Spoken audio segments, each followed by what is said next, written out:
Hello, it's Mio and welcome to this Draw With Me video where I'll be filling a page in my sketchbook. So today I really wanted to draw some weird kind of angular geometric cats. So that is the idea for this page, and I started in very bad quality but I fixed it here. Here you can see a little pinkish coloring pencil that I use for the sketch that is erasable, and I just thought that would make it really easy for me to go in with markers on top of it without it showing too much, because I feel like the gray normal pencil kind of shows and doesn't look all that good. So I started by just sketching 3 different types of very angular cats. The first one was like a naked sphinx cat. Then here we have a scared cat that I wanted to make orange. So I gave it like this very triangular bump at the back to kind of make it look more scared, and then it's posing in this very intimidated way.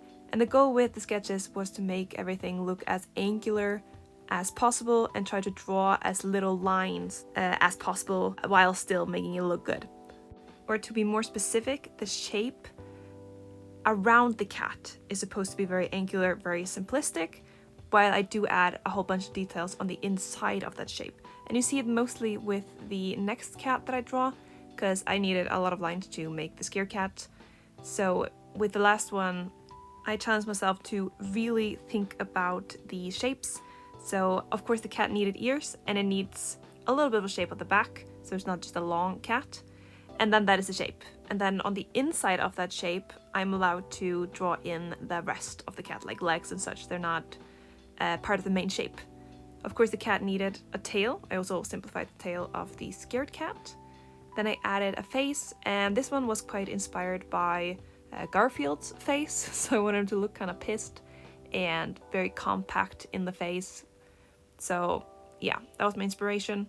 I wanted to look unbothered while still looking kind of cute. And then here I forgot to record the first part of the process where I laid down the markers, but it's pretty much just this oatmeal marker on the bottom of the cat, and like the bottom of the face and at the bottom of the feet and the stomach. And then I use this orange color on top of that. And then I go in with some coloring pencils, trying to keep it mostly in the purple and orange and yellow and red type of color scheme, so mostly warm colors.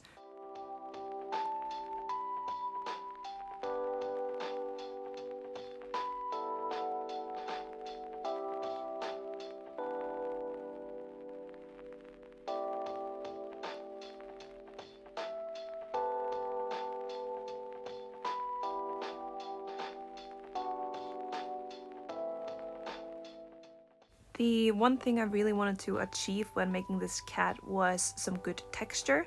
So that is what I am starting with right here, where I just start to draw a lot of these lines to try to make it look like the cat is fluffy. I also try to keep in mind the direction of the fur, so I would kind of be making the fur in the correct direction. But I didn't always follow that completely, because sometimes I kind of forgot what I was doing and just put fur here and there that didn't make as much sense. But I tried to make it quite angular at the curve, just to kind of accentuate the angularity of it all. You know, I wanted it to be very geometrical. And then here I am adding some more orange in the lighter parts and on the tail. And then I just do this and go back and forth with different shades of browns and reds and oranges and everything that I have to try to make it look natural. And then later I also go in with this nice purple color to kind of deepen some of the shadows.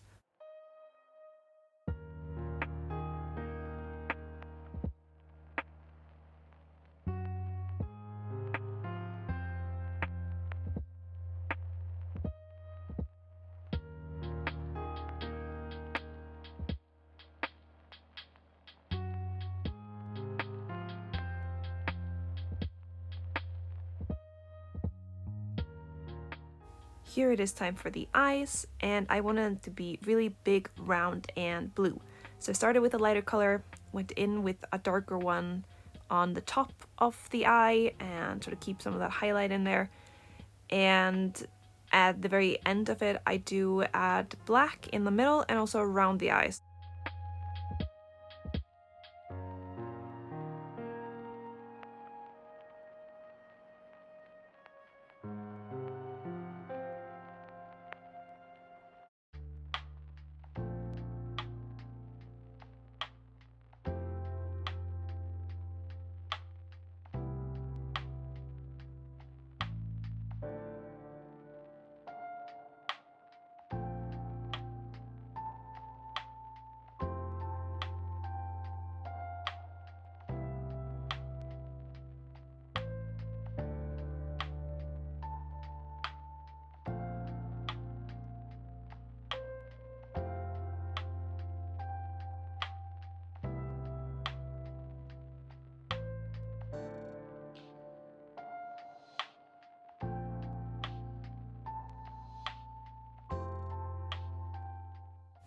For this orange cat, I also wanted to add some extra details because I felt like the fur texture looked good, but it kind of needed some more detailing.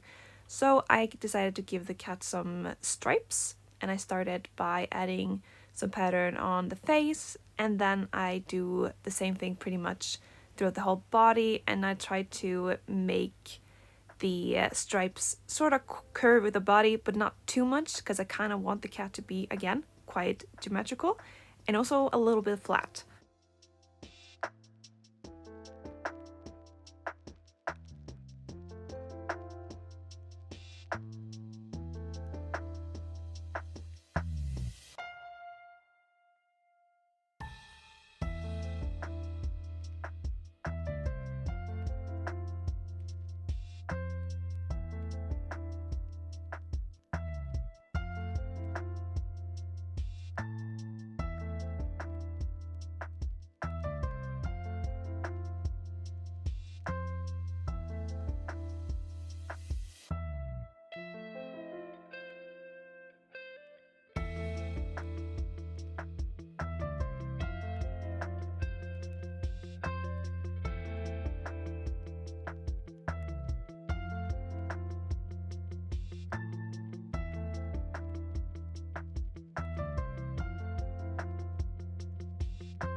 As a final detail, I add a lot of these white little splotches with this white marker that I use my finger to kind of blend out because I don't want it to be too harsh.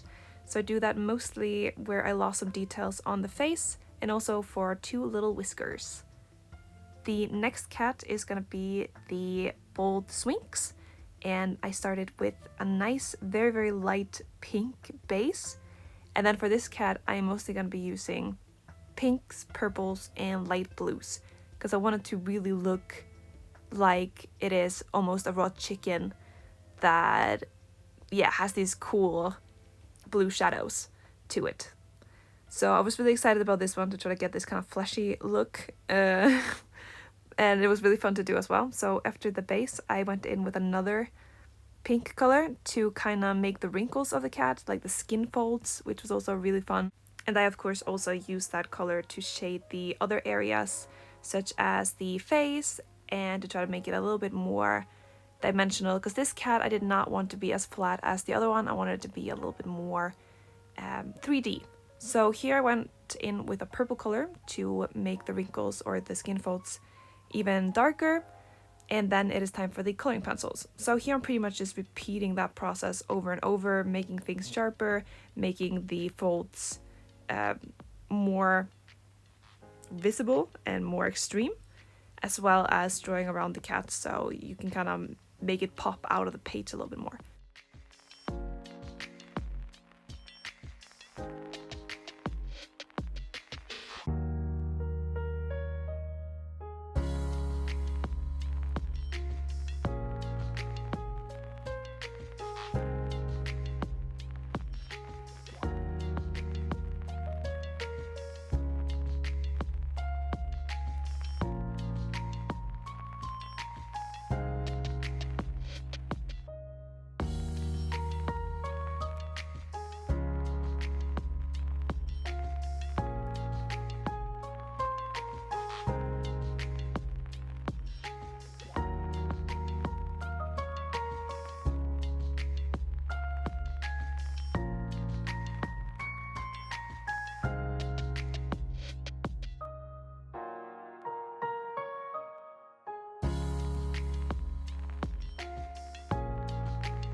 After the flesh cat, it is time for the Garfield looking cat.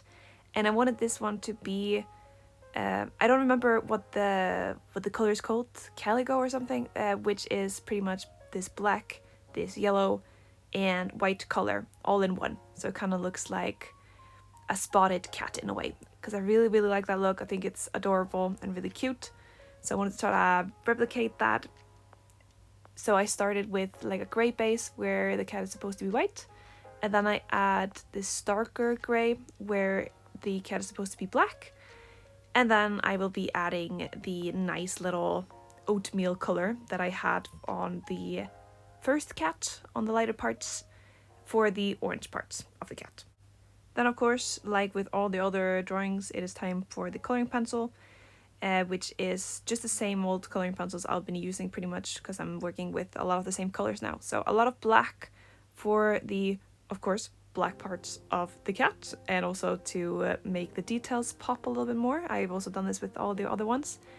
And then I added the orange for the orange color, and so on and so forth. And here I kind of started not caring about the direction of the fur. This is the last cat, and usually by the last drawing that I do in these sketchbooks, or the last thing that I draw on the page, is kind of lazy, and this drawing is no exception. Here I was getting bored, and I also wasn't really feeling the cat in the beginning because I felt like I already ruined it by making the undercolors. I don't know why, but I just wasn't feeling very motivated. But in the end, I do think it turned out pretty great.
So at this point of the process, it is time for the little details on the face. So around the mouth, I tried to kind of shade it a little bit so it looks a little bit more 3D.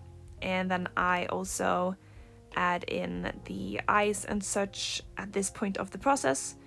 And since it is a very tiny drawing and very tiny details, I didn't feel like the coloring pencil was kind of doing it all that well. The details didn't look clear enough, so I do also fix that later with a little marker.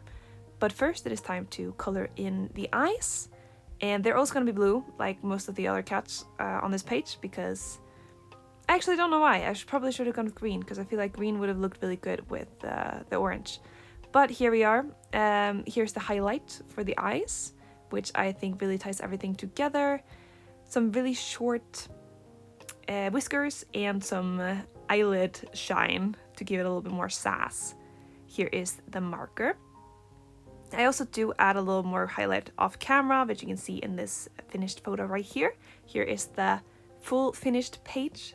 Thank you so much for watching this video. I hope you liked it, and I'll see you again next week. Goodbye.